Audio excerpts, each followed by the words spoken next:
Hello friends, ધોરણ 10 સામાજિક વિજ્ઞાન પાઠ વિશ્વ. ભારતની સામાજિક સમસ્યાઓ અને પડકારો. મિત્રો, આપણે ભારત દેશમાં રહીએ છીએ. આપણો દેશ લોકશાહી દેશ છે, સાથે સાથે બિન સાંપ્રદાયિક દેશ પણ છે. જુદા જુદા ધર્મના, જ્ઞાતિના, જુદી જુદી ભાષા બોલતા અને જુદી જુદી સંસ્કૃતિઓ ધરાવતા લોકો છે તે આપણા દેશની અંદર વસવાટ કરે છે. વિવિધ પ્રજાઓ ભારતમાં આવીને વસી અને સમયાંતરે ધીમે ધીમે આ પ્રજાઓ છે તે ભારતની થતી ગઈ.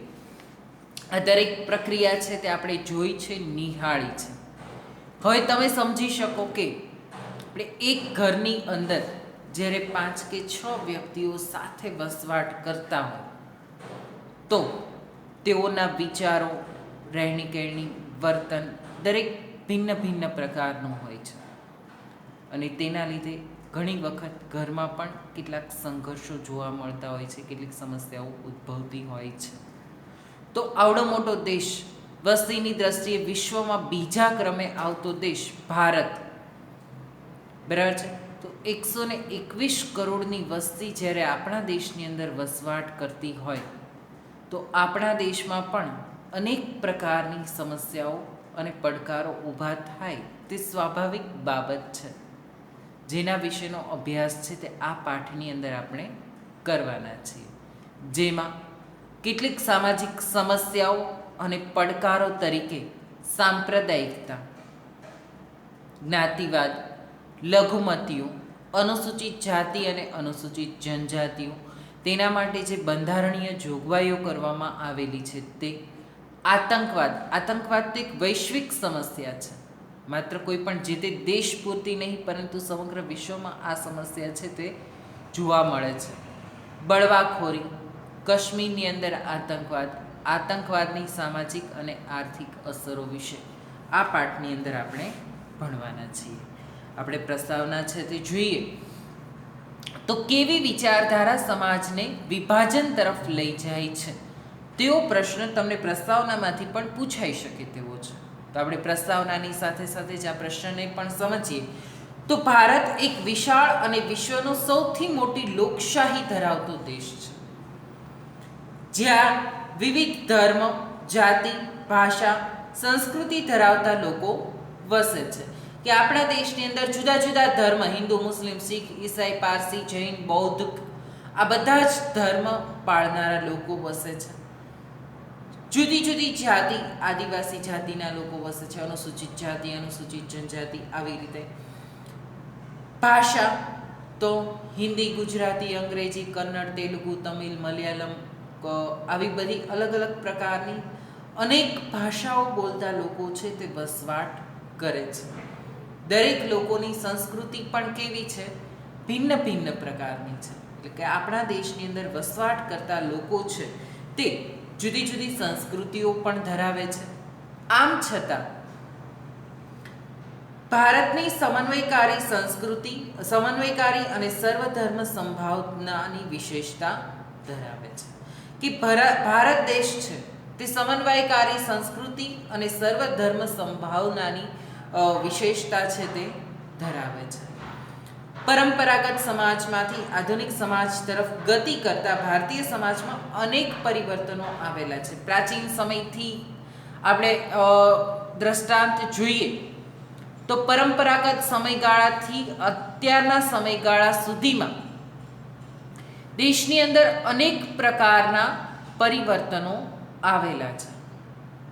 જુદા જુદા પ્રકારની અનેક સંઘર્ષો પણ જોવા મળેલા છે. કારણ કે રૂઢિવાદી સમાજથી અત્યારે આપણે આધુનિક સમાજ તરફ ગતિ કરી રહ્યા છીએ. એટલા માટે આ પરિવર્તનોની સાથે સમાજમાં કેટલીક સમસ્યાઓનો પણ ઉદ્ભવ થયો. જ્યારે કંઈક જૂનું પુરાણું હોય તેની જગ્યાએ નવી બાબત સ્થાપિત કરવાની હોય તો તેવા સમયે સમાજમાં અનેક પ્રકારની સમસ્યાઓ ઉદ્ભવે છે. આવા પરિવર્તનો આવ્યા તો તેના કારણે પણ સમાજમાં અનેક પ્રકારની સમસ્યાઓ છે તેનો ઉદ્ભવ થયો.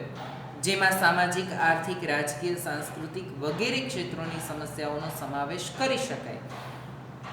આ પ્રકરણમાં આપણે બે સામાજિક સમસ્યાઓ, સાંપ્રદાયિકતા અને જ્ઞાતિવાદ વિશે ચર્ચા કરશું. સાંપ્રદાયિકતા એક એવી સમસ્યા છે કે જે સંપ્રદાય એટલે પોતાનો ધર્મ, એક ધર્મને બીજા ધર્મની સાથે અથવા તો એક સંપ્રદાયને અન્ય સંપ્રદાયની સાથે જ્યારે સમસ્યાઓ ઉદ્ભવે છે ત્યારે જે સમસ્યા પેદા થઈ છે તેને સાંપ્રદાયિકતા, અને જ્ઞાતિવાદ, અમુક જ્ઞાતિ ઉચ્ચ છે, અમુક જ્ઞાતિ નિમ્ન છે, તેવા જે જ્ઞાતિઓના વાડા બાંધવામાં આવે છે ત્યારે જે સમસ્યા ઉદ્ભવે છે તે જ્ઞાતિવાદની સમસ્યા કહેવાય.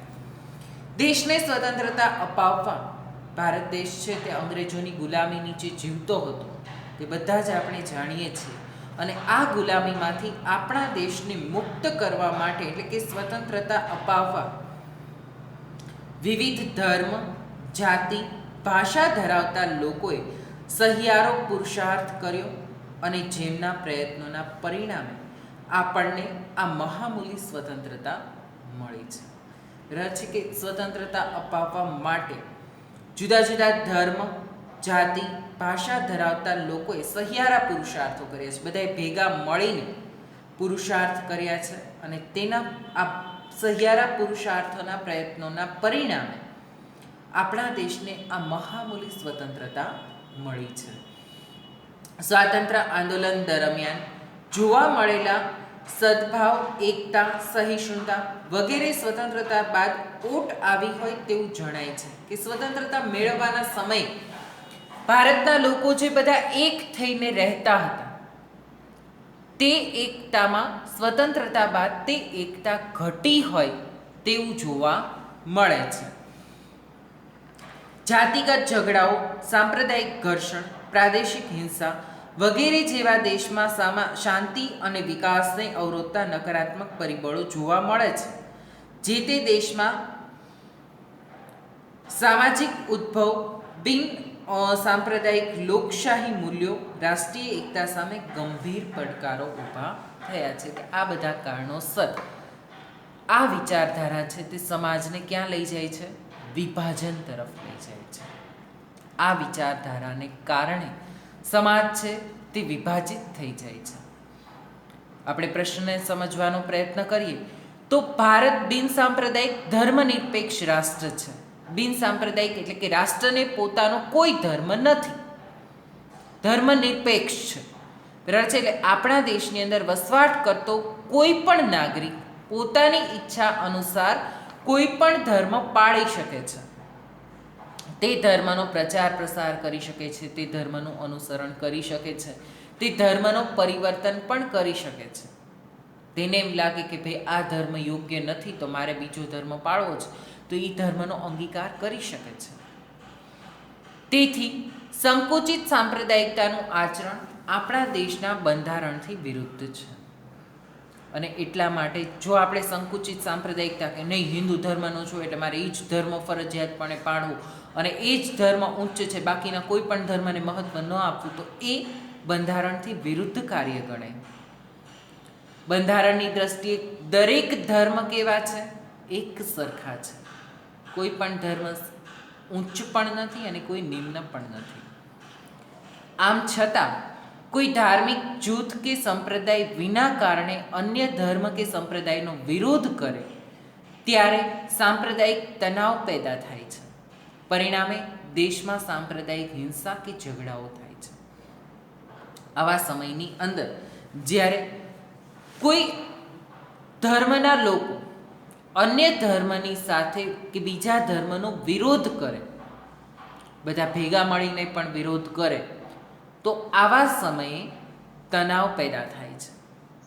પરિણામે દેશમાં સાંપ્રદાયિક હિંસા કે ઝઘડાઓ થાય છે. કોઈ ધર્મ કે સંપ્રદાયના લોકો પોતાના ધર્મ કે સંપ્રદાયને બીજા ધર્મની તુલનામાં શ્રેષ્ઠ દર્શાવવા પ્રયત્ન કરે છે અને પોતાના ધાર્મિક હિતોને જ પ્રાધાન્ય આપે છે. ત્યારે સમાજમાં વર્ગ વિગ્રહ થાય છે.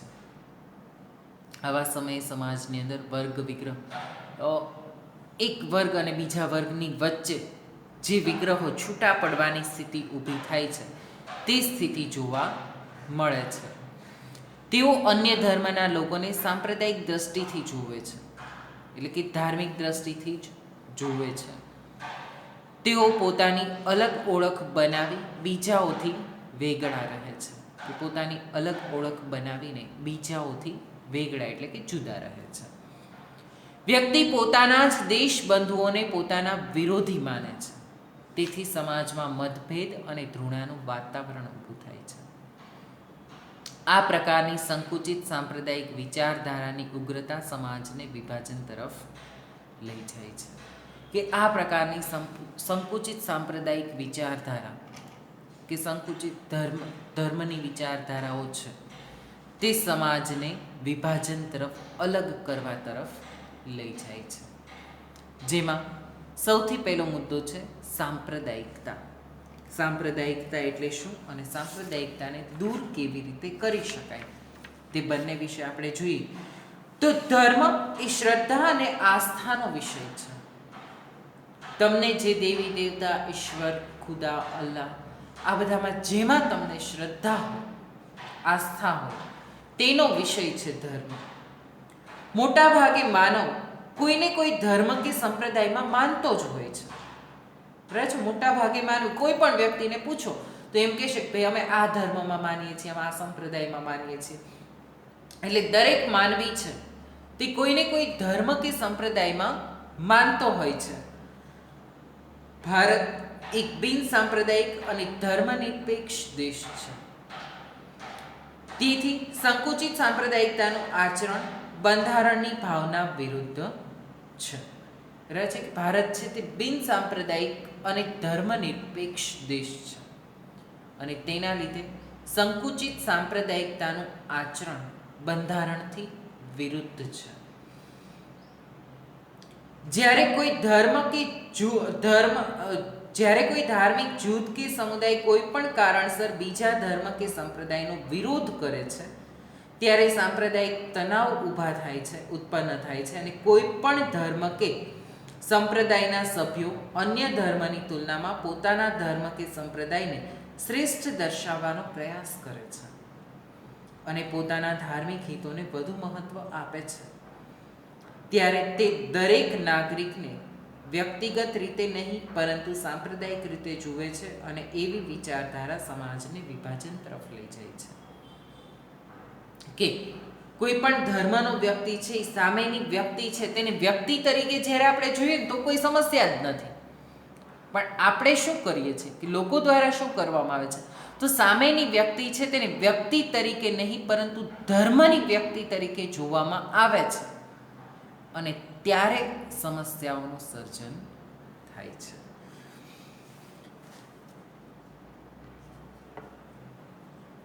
કોઈ પણ ધર્મ કે સંપ્રદાયના સભ્યો અન્ય ધર્મની તુલનામાં પોતાના ધર્મ કે સંપ્રદાયને શ્રેષ્ઠ દર્શાવવાનો પ્રયાસ કરે છે, અને પોતાના ધાર્મિક હિતને વધુ મહત્વ આપે છે, ત્યારે તે દરેક નાગરિકને વ્યક્તિગત રીતે નહીં પરંતુ સાંપ્રદાયિક રીતે જોવે છે, અને ત્યારે આવી વિચારધારા વિભાજન તરફ લઈ જાય છે. કઈ વિચારધારા વિભાજન તરફ લઈ જાય છે? જ્યારે કોઈ વ્યક્તિ સામેના નાગરિકને વ્યક્તિ તરીકે નહીં પરંતુ ધર્મની દ્રષ્ટિએ તેને જુએ છે, અને પોતાના ધર્મ કરતાં તે ધર્મનો વ્યક્તિ નિમ્ન છે તેવું ગણે, કે મારો ધર્મ શ્રેષ્ઠ છે ને આ ધર્મની કોઈ વેલ્યુ નથી, એવું જ્યારે ગણવામાં આવે, તે વિચારધારા વ્યક્તિને, અન્ય ધર્મની વિચારધારા છે તે વ્યક્તિને, સમાજને વિભાજન તરફ લઈ જાય છે. સ્વતંત્રતા પ્રાપ્તિના આટલા વર્ષો બાદ પણ આપણે સાંપ્રદાયિકતાની સમસ્યા સંપૂર્ણપણે નિયંત્રણ લાવી શક્યા નથી. ભારત દેશ સ્વતંત્ર થયો તેને આટલા વર્ષો થયા, છતાં પણ આપણે ભારત દેશની સ્વતંત્રતાની, સાંપ્રદાયિકતાની સમસ્યા છે તેનું નિવારણ લાવી શક્યા નથી. આજે પણ કોઈ પણ વ્યક્તિને તમે મળશો એટલે સૌથી પહેલાં તો તેની કાં તો જ્ઞાતિ પૂછશે અને કાં તો ધર્મ પૂછશે, કાં તો તે વ્યક્તિના પહેરવેશ ઉપરથી કે તેની રહેણી કરણી ઉપરથી કે તેના હાવભાવ ઉપરથી તમે ઓળખી જશો કે આ વ્યક્તિ આ ધર્મનો છે. એટલે દેશ આઝાદ થયો, આટલા વર્ષો થયા, છતાં પણ આપણે સાંપ્રદાયિકતાની આ બાબત પર હજી પણ નિયંત્રણ લાવી શક્યા નથી. સંકુચિત સાંપ્રદાયિકતા ઘણી રીતે નુકસાનકારક છે. તેનાથી દેશમાં સામાજિક તણાવ ઉત્પન્ન થાય છે. વ્યક્તિ પોતાના જ બંધુઓને પોતાના વિરોધી માને છે, જેથી સમાજમાં મતભેદ અને તૃણાનું વાતાવરણ ઊભું થાય છે.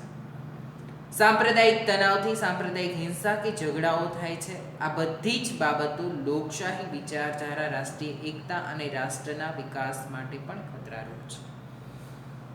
કે સાંપ્રદાયિક તણાવથી સાંપ્રદાયિક હિંસા કે ઝઘડાઓ ઉત્પન્ન થાય છે અને આ બધી જ વિચારધારા છે તે સમાજને વિભાજન તરફ, તેના લીધે જ સમાજ છે તે વિભાજિત થતો જાય છે. તો આ સાંપ્રદાયિકતા દૂર કરવા શું શું કરી શકીએ? આપણે જાણીએ છીએ કે સાંપ્રદાયિકતા એ વ્યક્તિ, સમાજ અને રાષ્ટ્રના વિકાસને અવરોધતું પરિબળ છે.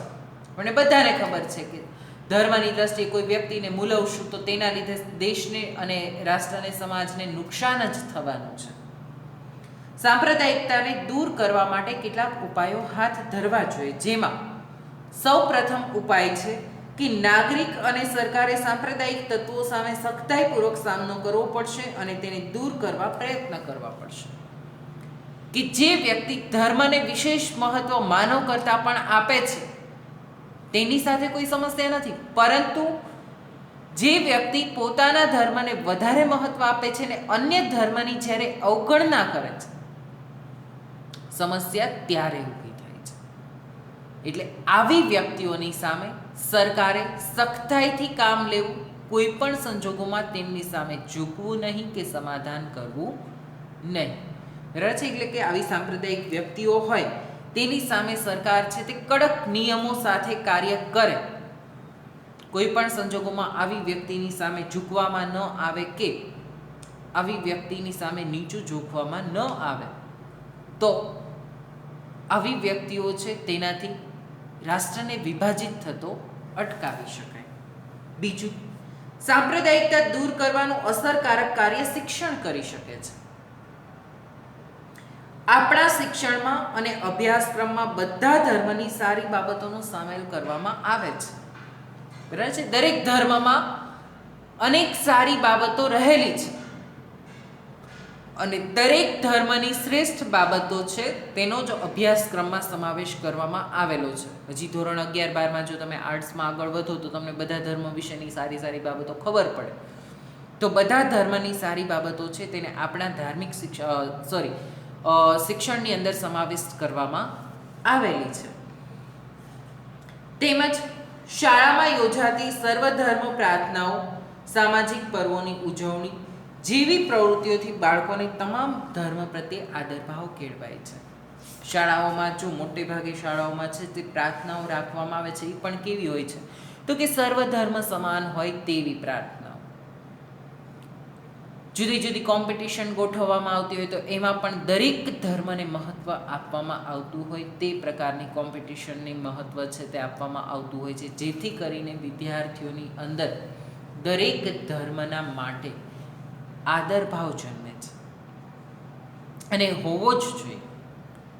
મિત્રો, કોઈ પણ ધર્મ ઉચ્ચ પણ નથી અને કોઈ પણ ધર્મ નિમ્ન પણ નથી. બધા જ ધર્મ કેવા છે? એક સરખા છે. એટલે દરેક ધર્મને વિશેષ મહત્વ પ્રાપ્ત થવું જોઈએ. અહીં પણ બીજો મુદ્દો આપણે જોઈએ તો શિક્ષણ દ્વારા સાંપ્રદાયિકતા અસરકારક રીતે નાબૂદ કરી શકાય છે. તેથી અભ્યાસક્રમોમાં બધા જ ધર્મના સારા તત્વો દાખલ કરવા જોઈએ. તદ ઉપરાંત શાળાઓમાં સર્વધર્મની પ્રાર્થનાઓ, એટલે કે કોઈ એક ધર્મની નહીં પરંતુ બધા જ ધર્મનું પ્રાર્થનાઓ હોય તેવી પ્રાર્થનાઓ, સર્વધર્મની પ્રાર્થનાઓ તેમજ સામાજિક અને ધાર્મિક તહેવારોની ઉજવણી કરવી જોઈએ, દરેક ધર્મના તહેવાર, જેથી વિદ્યાર્થીઓમાં સર્વધર્મ સંભાવનાનો વિકાસ થાય, વિકસાવી શકાય. ત્યાર પછીનો મુદ્દો જોઈએ, સાંપ્રદાયિક વિચાર પર આધારિત રાજકીય પક્ષોને માન્યતા આપવી જોઈએ નહીં.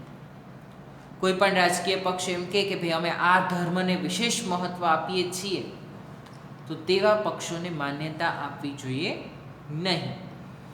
ચૂંટણી માટે ખાસ આચાર સંહિતા છે અને તેનો અમલ કરવો અને કરાવવો જોઈએ. ચૂંટણી માટે ખાસ આચાર સંહિતા છે કે ધર્મના નામે તમે વોટ માંગી શકો નહીં. આચાર સંહિતા એટલે ચૂંટણી માટેના જે નિયમો છે તે નિયમ મુજબ કોઈ પણ વ્યક્તિને ધાર્મિક દ્રષ્ટિએ તમે આ ધર્મના છો, હું આ ધર્મને વિશેષ મહત્વ આપીશ ને એ પ્રમાણે તે પ્રચાર ન કરી શકે. અને આ નિયમોનો અમલ કરવો પણ જોઈએ અને કરાવવો પણ જોઈએ. એટલે કે આવા કોઈ પણ પ્રકારના નિયમો જે સરકાર દ્વારા કે બંધારણમાં દર્શાવવામાં આવેલા છે તે પ્રકારના નિયમો છે તે દરેક વ્યક્તિ પાળે અને દરેક નેતાઓ કે વ્યક્તિઓ પાસે પડાવવામાં આવે તેવો આગ્રહ રાખવો જોઈએ. ભારતના ચૂંટણી પંચે સાંપ્રદાયિક વિચારસરણી પર આધારિત રાજકીય પક્ષોને માન્યતા આપવી નહીં અને ચૂંટણી માટે ખાસ આચાર સંહિતા અને ચુસ્તપણે તેનો અમલ કરવો અને કરાવવો. ત્યાર પછીનો મુદ્દો છે રેડિયો, ટીવી, સિનેમા સામાન્ય નાગરિક સુધી પહોંચવા માટે શ્રેષ્ઠ દ્રશ્ય શ્રાવ્ય માધ્યમ છે. દ્રશ્ય એટલે જોઈ શકાય તેવું અને શ્રાવ્ય એટલે સાંભળી શકાય તેવું. દ્રશ્ય શ્રાવ્ય એટલે જોઈ અને સાંભળી શકાય તેવું, બરાબર છે. જેમાં ટીવી છે તેને આપણે જોઈ પણ શકીએ છીએ અને સાંભળી પણ શકીએ છીએ, પરંતુ રેડિયો છે તે શ્રાવ્ય માધ્યમ છે, સિનેમા છે તે દ્રશ્ય શ્રાવ્ય માધ્યમ છે. આ માધ્યમો કેવા છે કે દેશના દરેક નાગરિકો સુધી પહોંચતા હોય તે પ્રકારના માધ્યમો છે અને તેના દ્વારા લોકમત ઘડી શકાય છે. દેશની જનતા આ દરેક માધ્યમોથી પોતે છે તે બીજા ધર્મને મહત્ત્વ આપી શકે છે, દરેક ધર્મને સરખા ગણી શકે છે. તેમણે સર્વધર્મ સંભાવ સહિષ્ણુતાનો પ્રચાર કરવો જોઈએ. રાષ્ટ્રીય હિતો અને રાષ્ટ્રવાદને પ્રોત્સાહન મળે તેવા કાર્યક્રમો પ્રસારિત કરવા જોઈએ. ટીવીની અંદર તમે જોતા જ હશો જો કે સર્વધર્મ સંભાવ, દરેક ધર્મને વિશેષ મહત્ત્વ આપવામાં આવતું હોય, એટલે કે બધા જ ધર્મને એક સરખું મહત્ત્વ આપવામાં આવતું હોય તેવા કાર્યક્રમો પ્રસારિત કરવા જોઈએ. સાથે સાથે જ રાષ્ટ્રીય એકતા જળવાઈ રહે અને રાષ્ટ્રવાદને પ્રોત્સાહન મળે તેવા કાર્યક્રમો છે તે પ્રકાશિત કરવા જોઈએ, જેથી કરીને લોકોની અંદર છે તે એકતાની ભાવના જન્મે અને દરેક ધર્મ માટે એક સરખી વિચારધારા ઊભી થાય. રેડિયો, ટેલિવિઝન અને ફિલ્મો જેવા દ્રશ્ય શ્રાવ્ય માધ્યમો લોકમત ઘડનારા શ્રેષ્ઠ વિજાણુ માધ્યમો છે. વિજાણુ એટલે ઇલેક્ટ્રિસિટીથી ચાલતા માધ્યમો. રેડિયો અને ટેલિવિઝને પોતાના કાર્યક્રમો દ્વારા તેમજ સિનેમાના પડદા પર ફિલ્મોએ સમાજના સર્વધર્મ સંભાવ અને સહિષ્ણુતાની ભાવનાનો પ્રચાર પ્રસાર કરવો જોઈએ અને ટેલિવિઝને રાષ્ટ્રીય હિતો અને રાષ્ટ્રવાદને પ્રોત્સાહન મળે તેવા કાર્યક્રમો પ્રસારિત કરવા જોઈએ. ત્યાર પછી ધાર્મિક વડા અને રાજકીય નેતાઓએ સાથે મળી દેશના વિકાસ માટે સાંપ્રદાયિકતાને નાથવા પ્રયત્ન કરવા જોઈએ. ધાર્મિક વડા એટલે કે કોઈ પણ ધર્મના વડા તેણે પણ દેશના વિકાસ માટે સાંપ્રદાયિકતાને નાથવા એટલે કે સાંપ્રદાયિકતાને ઓછી કરવા માટેના પ્રયાસો કરવા જોઈએ. સક્ષમ, સબળ અને નિષ્પક્ષ યુવાનોએ સાંપ્રદાયિક હિંસાને નાબૂદ કરવા કમર કસવી જોઈએ, એટલે કે મહેનત કરવી જોઈએ. ત્યાર પછી યુવાનોને સાંપ્રદાયિક ભાવના નાબૂદ થાય અને તેનાથી વૈજ્ઞાનિક દ્રષ્ટિકોણ ખીલે તેવા શૈક્ષણિક અને સામાજિક પ્રયત્ન કરવા જોઈએ કે યુવાનો છે તેમાંથી સાંપ્રદાયિકતાનો નાશ થાય અને વૈજ્ઞાનિક દ્રષ્ટિકોણ તે કેળવે તેવા પ્રયાસો કરવા જોઈએ. સાંપ્રદાયિકતા દૂર થાય તે માટે યુવાનોએ આગળ આવવું જોઈએ. યુવાનોએ આગળ આવવું જોઈએ અને યુવાનોને સાંપ્રદાયિક અને વૈજ્ઞાનિક દ્રષ્ટિકોણ વિકસે તેવા પ્રયત્નો સામાજિક અને શૈક્ષણિક ક્ષેત્રે થવા જોઈએ. આ માટે સરકારે નહીં પરંતુ સમાજે પણ વિશિષ્ટ પ્રયત્ન કરવા જોઈએ. ધર્મ, જ્ઞાતિ, પ્રાંત, ભાષાથી ઉપર રાષ્ટ્ર ગૌરવ છે તેવી જ લોકોને એક તાંતણે બાંધે છે અને તે રાષ્ટ્રવાદ અને રાષ્ટ્રીય એકતાને પોષે છે. બરાબર છે કે ધર્મ છે તેનાથી ઉપર રાષ્ટ્રવાદ છે, ધર્મથી ઉપર છે દેશ, અને રાષ્ટ્રને વિશેષ મહત્ત્વ આપવું જોઈએ, રાષ્ટ્રવાદને મહત્ત્વ છે તે આપવું જોઈએ. સમાજના બુદ્ધિજીવીઓ એટલે કે શિક્ષિત લોકો, રાજકીય નેતાઓ, ધર્મ કે સંપ્રદાયના વડાઓ એટલે કે મુખ્ય વ્યક્તિ, જે તે ધર્મના ધાર્મિક વડાઓ હોય તે વગેરે સાથે મળીને, આ બધા જ લોકોએ ભેગા મળીને સંપ્રદાયને અંકુશિત અને નિર્મૂળ કરવા સંનિષ્ઠ પ્રયત્નો કરવા જોઈએ. કે સાંપ્રદાયિકતાને અંકુશિત અને નિર્મૂળ કરવા માટે એટલે કે નાબૂદ કરવા માટે સંનિષ્ઠ, સારા, નિષ્ઠાવાન પ્રયત્ન કરવા જોઈએ. ધર્મ, જાતિ, ભાષા અને પ્રદેશથી ઉપર રાષ્ટ્રહિત અને રાષ્ટ્ર ગૌરવ છે. કે બધા પહેલાં શું છે તો કે માતૃભૂમિ આપણું રાષ્ટ્રહિત છે, દેશનું સારું થાય તે વિચારવાનું છે. એટલે કે ધર્મ, જાતિ, ભાષા કોઈ પણ વિચાર કરવાનો નથી. સૌથી પહેલાં રાષ્ટ્રહિત, દેશના હિત અને રાષ્ટ્રનું ગૌરવ છે તે બાબતની સમજ મેળવવી જોઈએ. એવી સમજ લોકોમાં કેળવવી જોઈએ જે તેમનામાં એક્ય, રાષ્ટ્રવાદ અને રાષ્ટ્રીય એકતાની ભાવનાને મજબૂત બનાવે છે.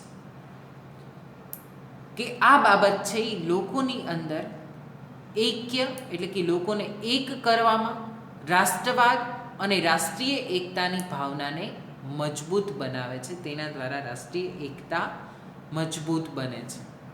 તો આ રીતે મિત્રો સાંપ્રદાયિકતા અને સાંપ્રદાયિકતાને દૂર કરવા માટેના પ્રયાસો છે તેની ચર્ચા આપણે કરી કે કેવી રીતે સાંપ્રદાયિકતાને દૂર કરી શકાય. ધર્મ તે સારી બાબત છે, પરંતુ જ્યારે ધર્મના કારણે અથવા તો ધર્મના નામે દેશની અંદર વિખવાદ ઊભા થાય, સંઘર્ષો ઊભા થાય, ત્યારે તે ધર્મ એક સમસ્યા બની જાય છે. અને આ સમસ્યા ન બને તે માટે આપણે જોયા તે દરેક પ્રયત્ન હાથ ધરવા જોઈએ, જેથી કરીને આપણે ધર્મને સારી રીતે સમજી શકીએ અને ઈશ્વરની ખુદાની બંદગી કે ભક્તિ કરી શકીએ. અને સંપ્રદાયના નામે જે સમસ્યાઓ ઉદ્ભવે છે તે ન ઉદ્ભવે અને તે સમસ્યાઓની પાછળ સરકારને જે ખર્ચ કરવા પડે છે તેના જગ્યાએ તે ખર્ચ છે તે વિકાસના કાર્યોમાં થઈ શકે તે માટેના પ્રયાસો કરવા જોઈએ, કે તે માટેના સંનિષ્ઠ પ્રયત્ન કરવા જોઈએ. અને ત્યારે જ ધર્મ અંગે આપણે યોગ્ય વિચારધારા છે તે આપી શકીએ છીએ. આજનો લેક્ચર અહીંયા સુધી રાખીએ છીએ. હવે પછીના લેક્ચરની અંદર આવી જ એક બીજી સમસ્યા કે પડકાર છે, તે છે જ્ઞાતિવાદ. મિત્રો, આપણે બધા જ જાણીએ છીએ કે ભારતમાં અનેક જ્ઞાતિના લોકો વસે છે, બરાબર છે. પહેલાં વર્ણ વ્યવસ્થા હતી, બ્રાહ્મણ, ક્ષત્રિય, વૈશ્ય, શૂદ્ર, બરાબર છે. પરંતુ તેમાંથી ધીમે ધીમે જ્ઞાતિને પેટા જ્ઞાતિ જોતા અનેક જ્ઞાતિઓ છે તે આપણા દેશની અંદર વસવાટ કરે છે. આ દરેક જ્ઞાતિઓની વચ્ચે પણ કેટલીક સમસ્યાઓ ઉદ્ભવે છે. તો જ્ઞાતિવાદ વિશેનો અભ્યાસ છે તે હવે પછીના લેક્ચરની અંદર આપણે કરશું. સાથે સાથે જ લઘુમતીઓ તેના વિશેનો અભ્યાસ પણ કરશું. આજના લેક્ચરનું તમારું હોમવર્ક છે, તેમાં તમારે બંને પ્રશ્નનો જવાબ લખવાનો છે. પહેલું, કેવી વિચારધારા સમાજને વિભાજન તરફ લઈ જાય છે, બરાબર છે. સાંપ્રદાયિકતાના જવાબમાં પહેલો જ જે મુદ્દો છે સાંપ્રદાયિકતા, તેની અંદર આ પ્રશ્નનો જવાબ આપેલો છે, એ પ્રમાણે લખવાનું છે. અને બીજો પ્રશ્નનો જવાબ છે સાંપ્રદાયિકતાને દૂર કરવાના ઉપાયો, એ પણ તમને મુદ્દાસર જ જવાબ આપેલો છે. સાંપ્રદાયિકતા સામે સંઘર્ષ, તે પ્રશ્નના જવાબમાં સાંપ્રદાયિકતાને દૂર કરવાના વિચારો, ઉપાયો છે તે દર્શાવેલા છે. તે દરેક પ્રશ્ન, બંને પ્રશ્ન છે તે વ્યવસ્થિત રીતે પાકા કરવાના છે. મૌલિક રીતે પણ તમે આમાં લખી શકો તેવા પ્રશ્નો છે. પાઠ ખૂબ જ સરળ છે, તમને ભણવાની પણ મજા આવશે. અને આપણા દેશની આવી સમસ્યાઓ છે તે આપણને ખ્યાલ હોવો જોઈએ, જેથી કરીને તમે એક જાગૃત નાગરિક બનીને રાષ્ટ્રની આવી સમસ્યાઓને હલ કરવામાં મદદરૂપ થઈ શકો. ત્યાં સુધી રાખીએ છીએ. Thank you.